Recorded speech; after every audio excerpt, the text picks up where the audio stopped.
If you're in Seattle, and you need to buy or sell a home, we'll be right there for you.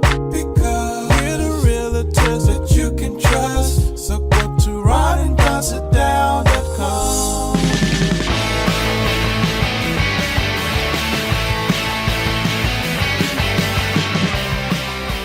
You're listening to The Ron and Don Show on the Ron and Don Radio Network. Hey, you guys, what's going on? And welcome to another episode of the Ron and Don Show. And we are live, right, in the Ron and Don Real Estate Studios. What is up, Ron and Don Nation? Hey, coming up on the Ron and Don Show, usually we have shows come up every Monday, Wednesday, Thursday, Friday. This week, though, because the Mariners are in their playoff space, this is a day where Mariners are playing Game 4. So let's just get into it right now. We're only doing one episode this week, and then we'll do a real estate only. Let's start with the Mariners. Your thought, Game 4 today, it's going to be in about an hour. Detroit's going to send out a very good pitcher, probably better than our pitcher. So you need to throw everything you have, including bringing out, if you have to, bringing out some of your best pitching staff and burn through them today in Detroit in order to win Game 4, and then you get a couple rest days. Or there's a part of me, and I know this is wrong, that would like to see Detroit win today. I know this is wrong. I know this is wrong, but I'd like to see Detroit win today. So there's a decisive Game 5, and it comes back here to Seattle, Washington. Your thoughts? You win the game that's in front of you. Why do we play? To win the game. And so, the fact that we beat Tarek Skubal, who, I don't know if you caught all the interviews with him during the rain delay. He, of course, is probably the best pitcher in all of baseball. And he pitches for the Detroit Tigers, for those that are not up on this series. Cy Young Award winner. And the thing is, he did his college career at Seattle University. And so they asked him, they had this 3-hour rain delay for Game 3, and so they were talking to the guys in the booth, they're talking to Tarek, and they're asking him about, hey, what was it like, pitching against he goes, were you a fan of the Mariners when you went to Seattle? He's like, oh my God, he's like, I loved the Mariners. I would go all the time. I was a pitching prospect, so I would get, I would go to a bunch of games. And he's like, so to go back there was really amazing. And so what he did is he got, and that was I don't know if you went to the games or looked at the ticket prices, but very expensive games. He went back to Seattle U and he said, I want to host every player on the Seattle University baseball team for this playoff game where I'm pitching. And so he went and bought a block of tickets for the Mariner game in Seattle. He pitched for Detroit to bring Seattle U players, because he's like, when I went into college and they brought the picture up, he goes, I was a skinny kid. The seniors there grew their hair out, so I tried to grow my hair out, and it looks horrible, like the worst haircut you could ever see.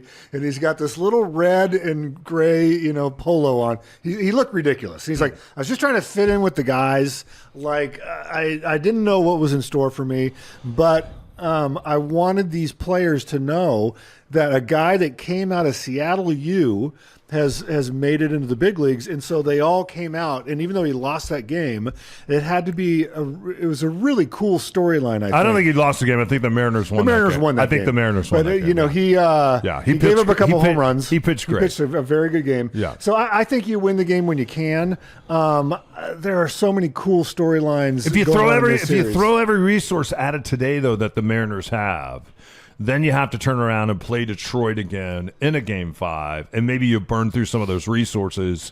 You know that Detroit today is going to throw everything they have, and if they're in a situation where they have to bring Skubal out, they probably will. They'll bring him out of the pen today, just like back in 95 when we brought out Randy Johnson. So I think Game 4 today in Detroit is going to be one of the most exciting games to watch. Let's talk a little bit about the guy wearing the shirt. And by the time you hear this will be a couple days old. But what about the guy wearing the shirt that said "Dump it here," number 61, and the dumper dumped it? This is an incredible storyline. So there's a guy that grew up in Longview, Washington. Lifelong Mariner fan. He now lives in Las Vegas. And so his wife, I guess, bought one of these cricket machines. I don't know if you've ever seen them. It's got a little X-Acto blade, and you can make something up on the computer, and it cuts it out in a material. So he's like, I'm going to make me a big dumper shirt. Awesome. And so he buys a teal hoodie or a teal shirt, and he gets some sparkly green or sparkly sort of silver stickers, and he has the cricket cut out. Dump it here. Yeah. It's number 61 on the whole front of this shirt. And so then he, I guess, flew to Seattle because it's pretty cheap to go Vegas to Seattle. He did.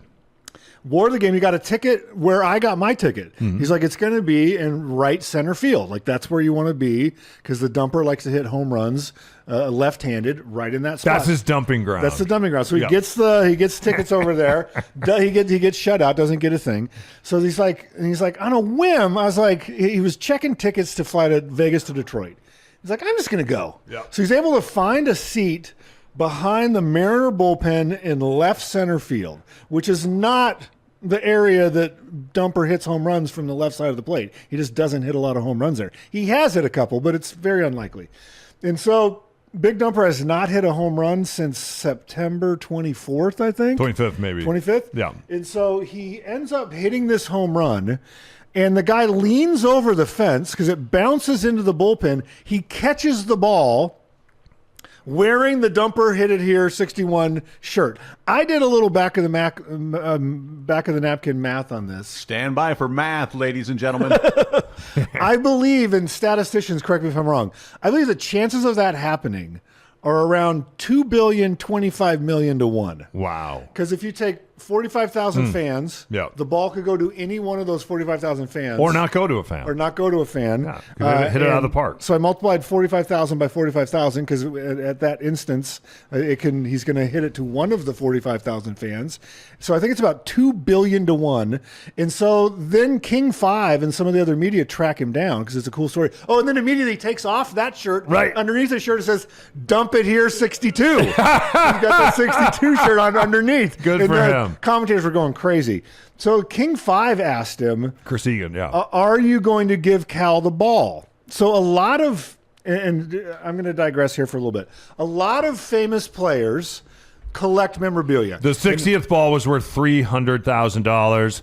A guy gave it to a little boy. The little boy said, "No, this is Cal." Cal signed some cleats and some gloves and had a face-to-face with him and signed a bat. But none of the stuff that the boy received is going to be worth $300,000. Right. And they both felt like it was important to give the ball back to Cal. So what did this gentleman do? But like, for instance, when Roger Maris? No, I'm saying when Roger Maris' record was beaten by Roger Daltrey. Roger Daltrey. Yes. They will immediately try to get that ball. Or when you see a catch made in the NFL for some sort of record, immediately they take the ball and they'll take it off to the sideline. So this is a thing where a lot of players collect. But you have to go. Memorabilia. But someone from the staff has to go into the stands and say, "Hey, let's make a deal," right? Yeah, and so when they were doing the home run chase for the all-time home run leader, when Barry Bonds or someone would get up to the plate, they had to switch out the baseballs to these balls that had a hologram built into the leather to verify that was the correct ball. So I didn't know they that. had special balls that they brought in so someone couldn't just go, "I got the ball, it's worth $1 million." It's Great like, factoid. let me see the ball. Okay. And so they would scan it under this black light, and if it didn't have the correct hologram, that was not the real ball. So anyways, he catches this ball. King 5 asked him, "You're to give him the ball." Some people say it's worth at least 6 figures, this ball for 61. And he says, "If Cal wants it, I'll give it to him," which I thought was really charming of this guy. It is. So then they bring him back, and Cal got his ass kicked during that game. I don't know if you saw where his hand got clipped by a ball going about 100 miles an hour, right into his thumbnail. He also got beaten in the face and in the chest a couple times, and then a piece of dirt flew up into his eyeball. I don't know if you saw that. So he got his ass kicked during that game, and he still goes out. He meets with the fan. And he says, "Do you want the ball?" And Cal says, "Nope, I don't want this ball." I think in Cal's mind, he's thinking, "I'm gonna hit more home runs this postseason. This is gonna be 61 is not the end." He said, "No, I don't want the ball." No, he says, "I don't want the ball." And he goes, "Stand by." Goes back in the clubhouse, grabs a bat, and so he signs the ball and the bat, gives them back to the fan. Wow, that's great. Because I think in his mind, he's like, "That's not, but 61's not the last." You know what I like is when the Mariners are winning now, they're not over celebrating. They just go out. They kind of give each other a high They five. do a little goofy dance. They keep it fairly cool, calm, and collected. And they're like, "Yeah, well, we got more work to do here." So are we talking more Mariners? I have one more thing I want to ask you. Sure. If this is our last Mariners segment. Yeah, go. Okay. So the first baseman has the greatest shoe collection and belt collection in the world. Yeah. Naylor. His nails. Yeah. He makes about $11 million a year this year. And his wife, who's a Colombian or Central American pop star, they're about to have a baby. And so they have said, the Mariners have said, hey, if the baby's coming, Naylor's going to leave and take his paternity leave. And so there's part of me, and I know this is wrong. I know that, like, if I was a millennial, I can't believe you're going to say this. What a shitty person! If you are. I was, oh my God. If I was a millennial, oh wow, it's a guy that's never had kids, I would say, of course, having a baby is more important than a divisional playoff series. Go be with your wife, have a baby. It's a once in a lifetime thing. Yeah. Like, take your paternity leave. Then there's another part of me that says, having a baby is a pain in the ass. dude, we're paying you $11 million. This is the playoff. We haven't been in the playoffs this deep in 25 years. Yeah. We're paying you to play baseball. So the baby's still going to be there when this playoff run is over. We bought your time, the Mariners did. And so you have to play ball. Play ball. Yeah. And so, which I know that's probably wrong. Where do you land on this? I don't know that they had the baby. There was a day off that he took. He didn't fly with the Mariners. I know he went down to Arizona and he spent a day, and then he flew back in. I think he might solo to Detroit, right? But they haven't mentioned, and Dan Wilson has been very careful about this. He said, hey, whatever going on is very personal to him. We don't know that the baby's been born. Right. So he may be doing what you said. He may have just taken that day off, gone down, checked on his wife. I think this is baby number one for them, isn't it? I believe it is the first baby. And sometimes baby number one just takes a lot longer. But do you think you buy the person's life for that salaries they get? No, I think Dan Wilson did it. I think what he did was correct. And at the end of the day, you have other ball players that can step in. What if it's the third or fourth baby? You're like, I'll get to it later. That's what I heard most guys say. And some women said that as well. They said if it's third or fourth baby, then obviously wears off. But if it's baby number one, and I have to say, baby number one, and I've only had one, it kicks your ass. It is. Because I just remember the Kelseys. They did that documentary for Jason Kelce and Kylie Kelce. She was popping out a baby, and while he was going to the Super Bowl, I left my job. We were at Cairo one afternoon, and I went in and I told Carl Gardner, I said, I got to go. I'm having a baby. He's like, what? And I hadn't told anyone. I think I told you, and I think you knew. And I'm the father, I don't think anybody else knew at the time. I got to say, your post-pregnancy body's really snapped back. Thank you. Real quick, Mark Sanchez, what's going on there? Oh, wow. Okay, so we're just going to keep going here. Mark Sanchez was a quarterback for your Pete Carroll-run USC Trojans back in the day. He got drafted by the Jets. The Jets are Bermuda Triangles for everybody, so his career plummeted. Did he win the Heisman? No. He was a Heisman finalist, though, I believe, that year. No. They won a national championship, I believe. They did. Correct. Good. And so he, very good quarterback, goes to the Jets. His career plummets. He does the butt fumble, which is a famous play where he runs into his own guy, fumbles the ball off of his butt, and he becomes a laughing stock. Anyways, he then transitions into working in the booth as a color analyst. And I listen to him every week on Colin Cowherd. He's very, very good. And he's very personable, smart. And he's very insightful. And he seems to be very kind. He knows football. He's very smart, very well-spoken, good-looking guy. So they were doing an Indianapolis game where he was the color analyst. Indianapolis was playing the Raiders, right? And so he then goes out after the game and gets loaded. No. The game hadn't been played yet. So it was before the game. Yeah, they had to bring in Brady Quinn to do the game. So he flies in on Thursday. They do all their team meetings on Friday. And then on Saturday, they kind of go to the walkthrough, and then you have time. The game's on Sunday. So he is first spotted out in an alley on camera running wind sprints. So he is evidently trashed, and a truck driver is in this alley behind the hotel. He's a grease truck driver, and he's picking up used grease. Every single night you'll see grease trucks in the alley. I remember living in New Orleans. You're walking home from the bar, you see all the grease trucks. If you've ever worked in a restaurant, they're swapping out that grease. This gentleman's about 70 years old, and Mark Sanchez, for some reason, we don't don't know if some people think they don't understand why he was upset about the gentleman parking there. Mark Sanchez said, he jumped up on the truck and was pounding on the window and told the guy, hey, I talked to the manager of the hotel. You're not allowed to park there, which is weird because he parks there every other night when he's going to get the grease. So Mark Sanchez ends up jumping into the truck, pulls the guy out of the truck, throws him up against a wall, cuts his cheek so deep that you can basically see his tongue. When you see some of the pictures on TMZ, and let's not forget People Magazine and In Touch, you guys, is all over this. You know they are. In fact, Matt brought me a People Magazine today. Thanks for that, Matt. So they end up getting in a fight. Mark Sanchez keeps coming at him, and the guy says, you know what, I'm going to pepper spray him. That doesn't work. And you and I both know in News Talk Radio, usually when pepper spray doesn't work, and ask any cop, it's when somebody is on something probably more than alcohol. Stronger than alcohol. Probably stronger than alcohol, yeah. In fairness, just to thread this needle a little bit, there are some people that genetically sort of can handle more spice. I've never met one. It's very... Anyway, this guy pulls out a knife. He's lucky that this guy didn't pull out a gun. My father's a truck driver, always had a gun.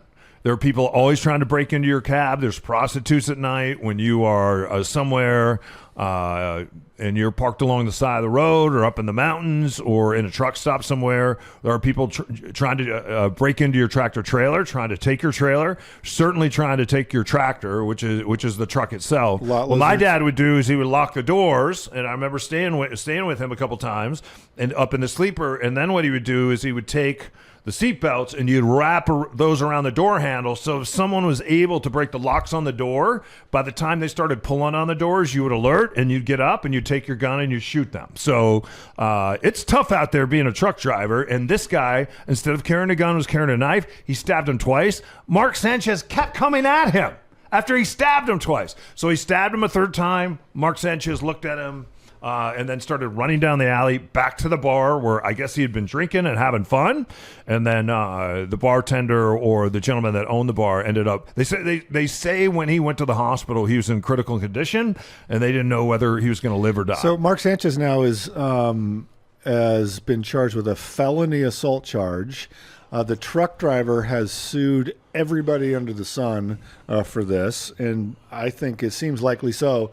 There is a camera in the alleyway, and the security camera, so there is CCTV of this. I haven't seen any footage of that yet. Have you? A little bit. You see him walking down the alley with all the blood stain on his shirt, but the actual stabbing, they say that that's where they upped the charge. They went back and they arrested him in the hospital, and then they came back and they upped the charges because they said it's very clear on the camera when he was getting stabbed that it seems like Mark Sanchez was. We don't know how this is going to end out, but it's not a good story. Yeah. All right, more in a minute.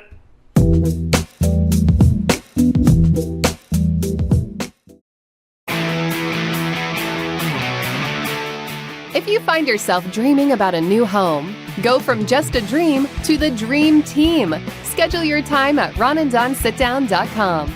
All right, you guys, back to the Ron and Don Show. Don't forget, if you need us to buy, sell, invest, right now is a great time to do all three.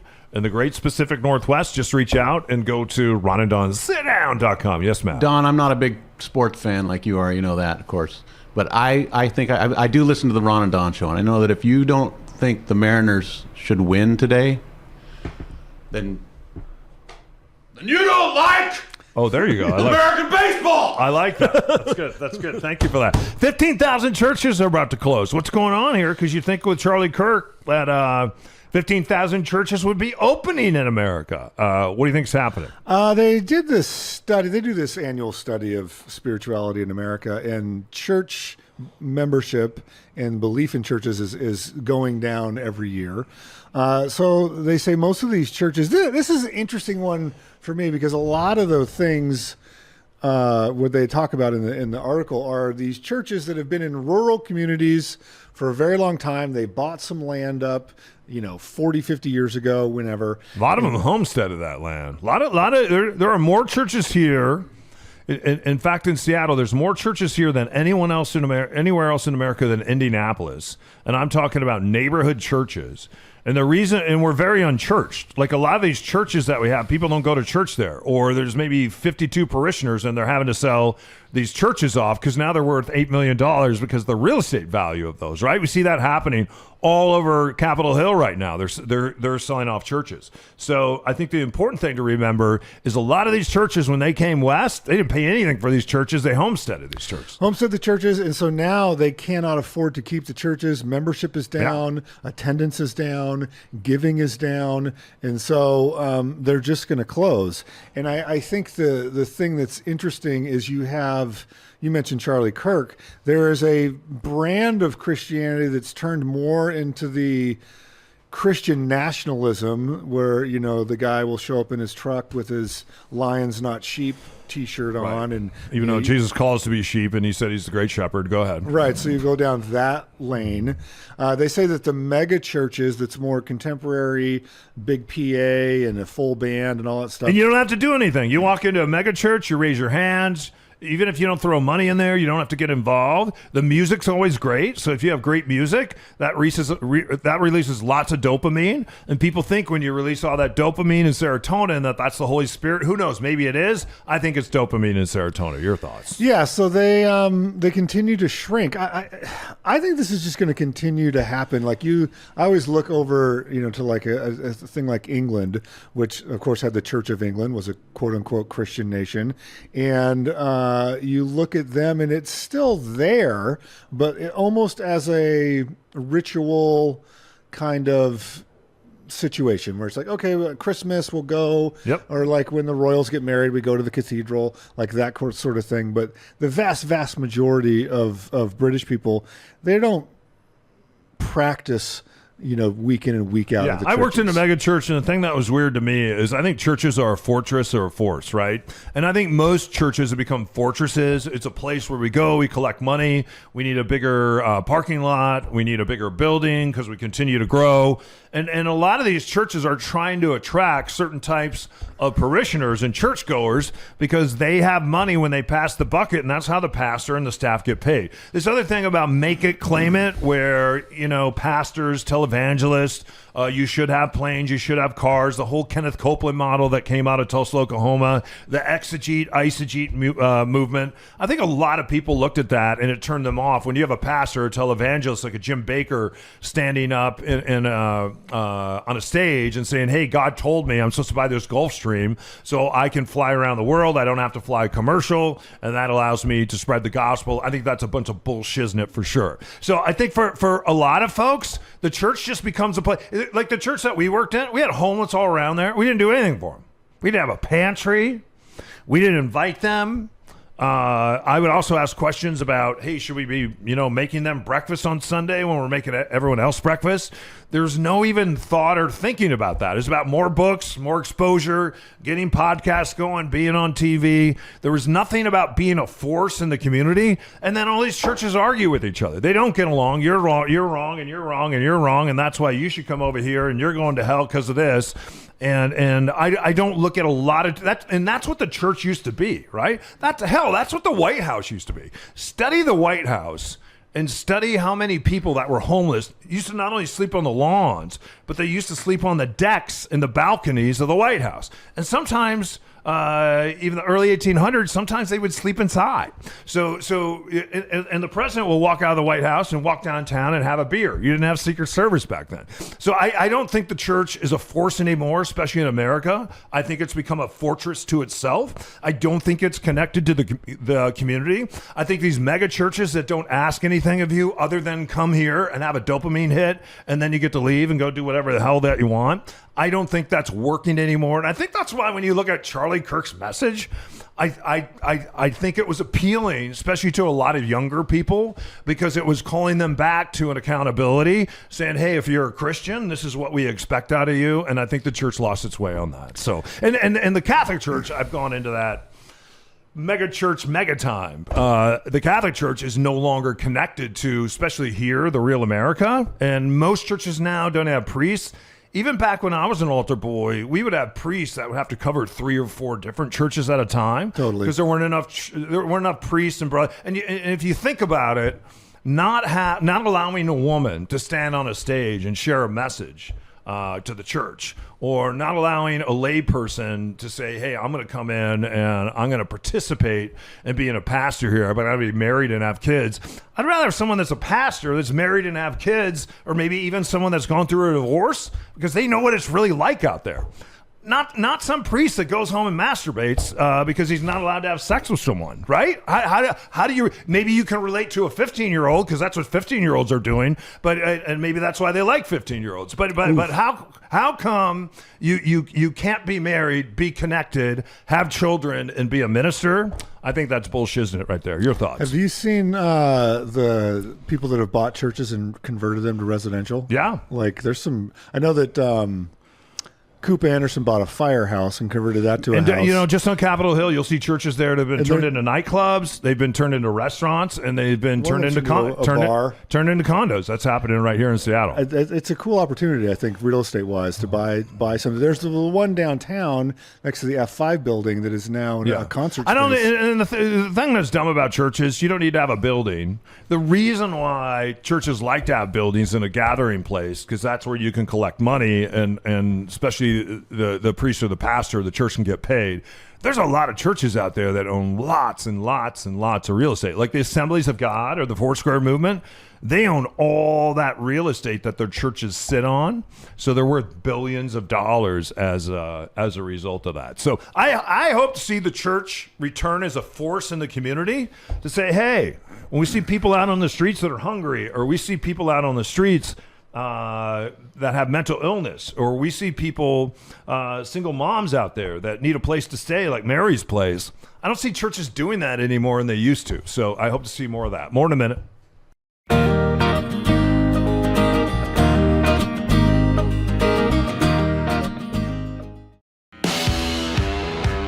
Ron and Don, from radio to real estate. When you're ready to grab a cup of coffee and sit down with the guys, go to ronanddonsitdown.com. All right, guys, welcome back to the Ron and Don Show. Don't forget, we sell the sound, so if you need us, ronanddonsitdown.com. Where's your Rolex today? Your secret Rolex? I do not have I actually have a Tutoron, which is the sister brand of Rolex. There was an interesting article that you sent me about. It's called the Secret Rolexes, but it's really... How could it be a secret when it was like in Time magazine? Right, it's not really that. That's not much of a secret. So they have this... Rolex is obviously the most famous brand of watch that's out there. There's an interesting controversy going on right now in the watch world, where there's a guy that uncovered some, and this is a sidebar, there's a guy that uncovered some documents from the British government investigating Hans Wilsdorf, who was the founder of Rolex. He was sympathetic to the Nazis. I thought you said they were going to investigate Hans and Franz. No. Yeah. Hans Wilsdorf was sympathetic to the Nazis. Which were not involved in the Nazi movement, as far as I know. Up until the point where the British government had a big dossier on him, and they were considering, taking steps to curtail Rolex. Rolex was also supplying watches because the military all needed very precise watches for pilots especially, and also for infantrymen. Before you had GPS and all this stuff, you would all hack your watches to the same time, and you would say, hey, we're going to meet at this bridge at this time, and we're going to destroy the bridge. So you knew if you synchronized with the pilots, hey, they're dropping a bomb here at 9:09 a.m., and if I'm by that bridge, I'm getting blown up. So the timepieces were one of the most important aspects of tools for the military in World War II. So there's a big controversy happening right now where this dossier has been found linking the founder of Rolex to the Nazis and the Nazi sympathizers. They say he's a Nazi sympathizer. Rolex is trying to tamp that down, obviously. They've hired their own special historian to go out and try to scour these documents. I imagine that's going to be somehow whitewashed and buried, but there is this horological kind of investigator that goes out there who has all the receipts, and he's pretty dogged. If you're into that sort of thing, do a Google search. It's a fascinating read of what do you do, because what do you do with this kind of guy? Because Volkswagen, Mercedes. Oh, Ford, for sure. Ford was building...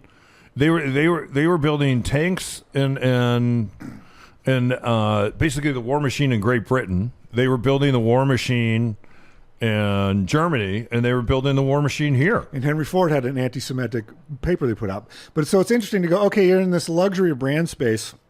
What do you do with the information if your founder was actually sympathetic to the Nazis? That's a side story. Go look at it if you're into history. It's very, very fascinating. And was it called MI5? Is that the British version of the MI5 has compiled this file on Hans.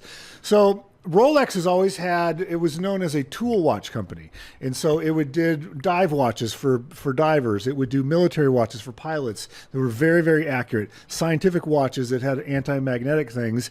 And so as it gained in reputation, they're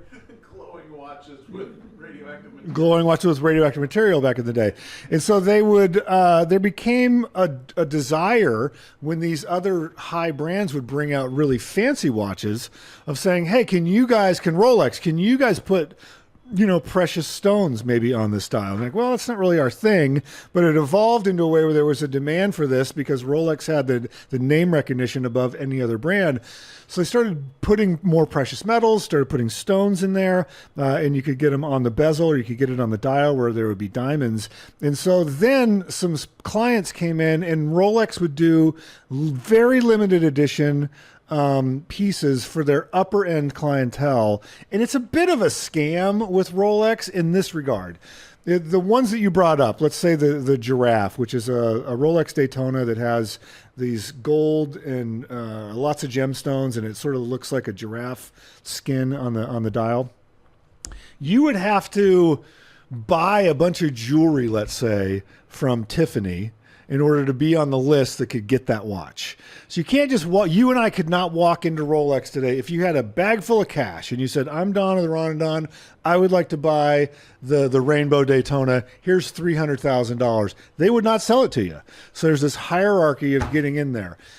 So it's secret in that... I'm going to try it. Okay, you should try it. Right. It's secret in that you can't get it at retail, but it's all these ones are very well known.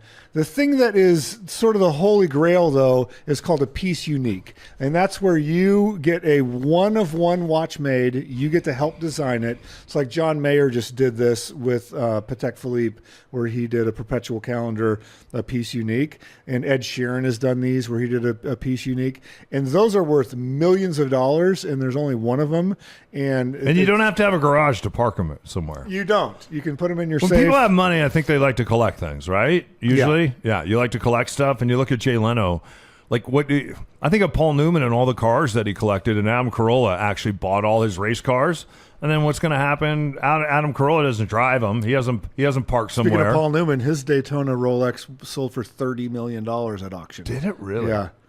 Wow. His wife gave it to him, and on the back, because he was a race car driver, on the back it said, "Drive slowly, Joanne." Oh, that's awesome. It's a very famous watch. Hey, you guys, thanks for listening to this episode of the Ron and Don Show. We sure do appreciate it. Don't forget, if you're buying, selling, investing in real estate, we're here to help because we sell the sound. Yeah, go to ronandonsitdown.com. Let's do a free, no obligation, 30, 40-minute Zoom call. See if we click with each other, if we think we make a good team, and we go put together a specific, bespoke game plan just for you. Yeah, don't forget, during the holidays, it's a great time to buy real estate. So let's go Mariners, Game 4.